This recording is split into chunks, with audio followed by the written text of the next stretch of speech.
I am ranked number one. One! That means I'm the best. Shane McGuigan is going to train George Groves. Confirmed at St. George Groves. New trainer is at McGuigan's gym. They're going to have a press conference and all of that. Groves returns to action at the Copper Box Arena, taking on Andre De Luisa. So that's Adam Booth, Paddy Fitzpatrick, and now this guy here is going through trainers at a fast rate. He's trying to take over Amir Khan. Gene Pascal believes that Carl Froch is a bigger puncher. He's the biggest puncher he's faced, harder than Sergey Kovalev. Froch defeated Pascal for the vacant WBC super middleweight title in 2008. Is that true? He's just trying to say that to convince himself that he isn't in there with a tremendous banger. On a scale of 1 to 10, Pascal rated Kovalev's power 8.5. It's pretty high. I wonder what he rates Carl Froch. Alexander Povetkin is advising Roy Jones to retire. His comrade, as they say here in boxing scene. Well, he does have a Russian passport now. That's after he was brutalized on Saturday by Enzo Maccarinelli, was Roy Jones. It's very hard to walk away from boxing. Jones apparently still has a stock of energy because he always wants to go into battle. But we must understand that he has to take punches that are quite severe. He suffered some severe knockouts. He is a great athlete and a champion, but it's time to step away from boxing, said Povetkin to Match TV.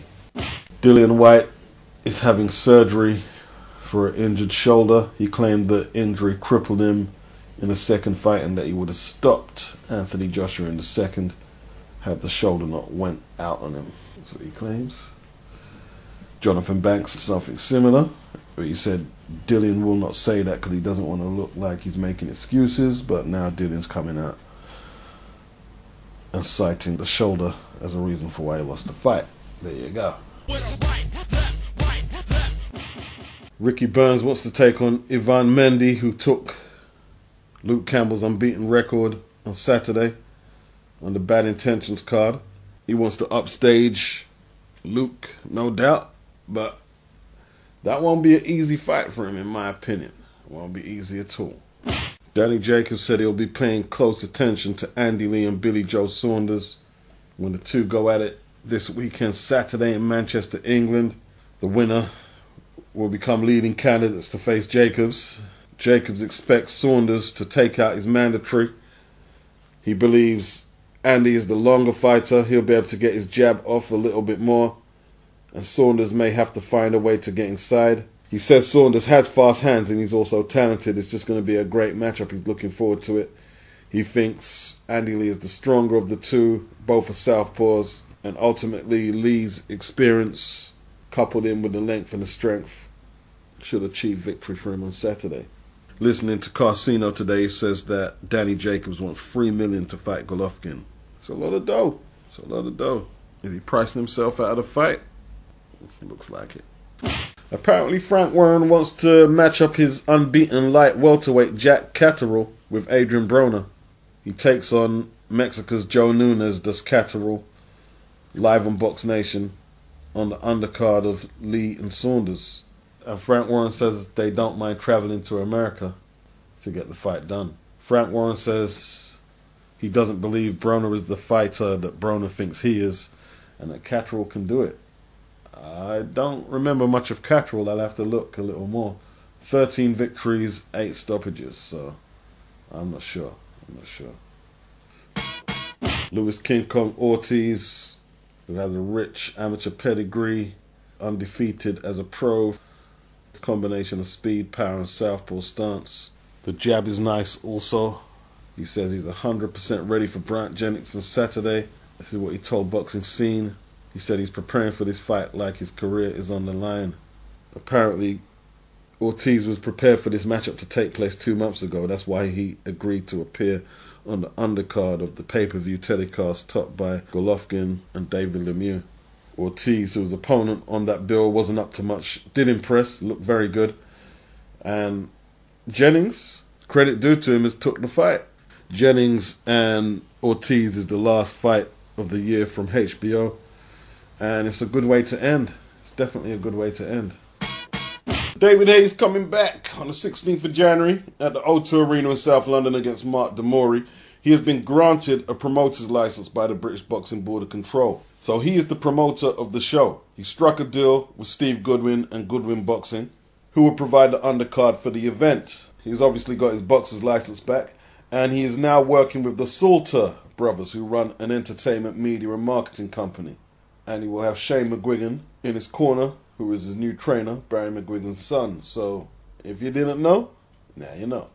Frank Maloney, who prefers to be known as Kelly Maloney today, has deemed Tyson Fury a monster, and he's added his opinion and support that Tyson should be withdrawn from the shortlist of candidates from the BBC Sports Personality of the Year because of Tyson Fury's views on homosexuality. So I'm assuming the transgender promoter has signed the petition on change.org, which is now at 137,331 signatures. Damn, Tyson, they don't even have to withdraw you from the shortlist. You just ain't gonna get the award. I think he went from 4-1 after he beat Klitschko. He has now gone beyond 20-1, and that was a few days ago I saw it, so I can't imagine what odds he is against now. It's over. It's over. You got knocked the fuck out, man! Never been that impressed with Darlis Perez. I saw a couple of his fights prior to Crolla. I saw the Gamboa fight, and I can't remember who else I saw. I was never that impressed. He's okay, but, you know, just okay. But nevertheless, it was a great win by Anthony Crolla, who previously fought the same opponent to a majority draw.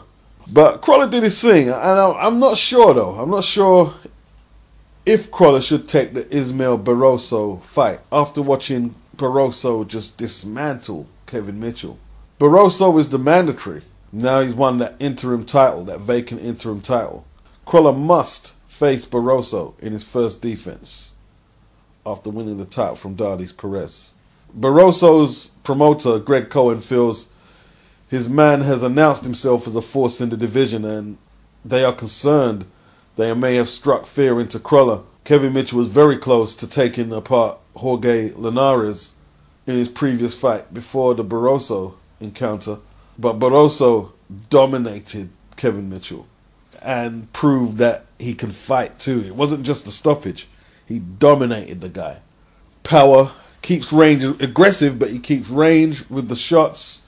He could be something special. Just looking at him, he could be something special.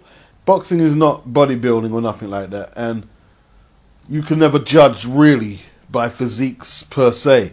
But I saw that guy's physique on the scales, and I was just sold by his body language, man. He just looked primed and ready, you know. But I'm not saying I'm some guru and knew that he was going to put in a performance like that. I'm not saying that, but I was sold. I was sold just by looking at him on the scales, by his body language. He just had an aura. Some people have an aura. 18 KOs, 19 wins, 2 draws. A split decision draw in Costa Rica against Wilson Silva. And he drew in his debut a 4-rounder. When's the last time he hasn't scored a KO? 2011 against Abraham Gomez. 10-round unanimous decision in Mexico. 14 consecutive knockouts or stoppages. Early days for the guy. Let's not blow him up too much, but it will be a formidable task for Anthony Crolla. It just would be. There's no doubt about that. $1 million Crolla, you know, he's beat the likes of John Murray, Stephen Foster, Gavin Rees, majority decision. He's drew Derry Matthews. He's done well at domestic level, but he's also lost to the likes of Derry Matthews by stoppage. This will be his stiffest test by far. Let's make no mistake about that. And he will have to be at his best. Will there be a purse bids? Because Crolla will want it in Manchester. And more than likely, Eddie Hearn will get that. He'll get that. But something tells me that Barroso wouldn't care less if it was in Crolla's front garden. The theory is that, let's say about 3 years ago, when Golden Boy had shit popping. Oscar was looked as the figurehead, the guy who did it in the ring, the mascot, and Richard Schaefer was seen as the guy who glued it all together and all the moves, so to speak. Jim Lampley said on the Fight Game that basically Schaefer, who brought Al Heyman in, who was the true puppet master, was bringing clients to Golden Boy who weren't signed to Golden Boy but signed to Al Heyman. The biggest example of that would be Floyd Mayweather Jr. Then Al decided to build his own empire. Richard Schaefer jumped ship. They say Oscar forced him out, but and this is the nucleus of the lawsuit, really. Not because Al Heyman's doing anything out of this world illegal. Oscar feels that he was taken for a ride, so here's where he's at now with this lawsuit that has laid dormant after Bob Arum's lawsuit failed, but Arum is reposting his lawsuit. Apparently, as Oscar told Michelle Beadle, I believe her name was, it left him wondering, was Richard Schaefer incompetent or did he have his own agenda? Oscar's saying he has to let Triple G Canelo marinate, which you don't have to do, actually, you know. I mean, if Canelo is doing 900,000 against Cotto, and Triple G is doing pay-per-view himself, not good pay-per-view, but people know him. People know him. It's just he hasn't had the right opponent. Canelo will be the right opponent. You don't have to let this fight marinate. That's some bullshit. Yeah? It's an easy fight to make. They both fight on HBO. HBO love Triple G. They love Canelo. K2 are very easy to deal with. They're not in the Cold War with Heyman or anything like that. Easy work.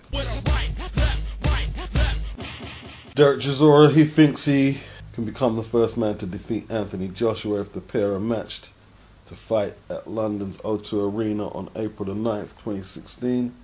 Apparently, Chisora is top of the pile of options on the domestic front.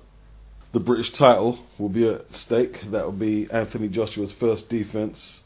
Chisora was on the card himself. Joshua is up for it as well. And that's the fight I would like to see next for Anthony Joshua personally. That's the next fight I would like to see. I didn't know who was going to win the Eubank Spike O'Sullivan fight, to be honest. I really didn't know, because both of them had lost to Billy Joe Saunders, and it was up in the air. It was up in the air. I didn't know who had whatever genuine world-class pretensions.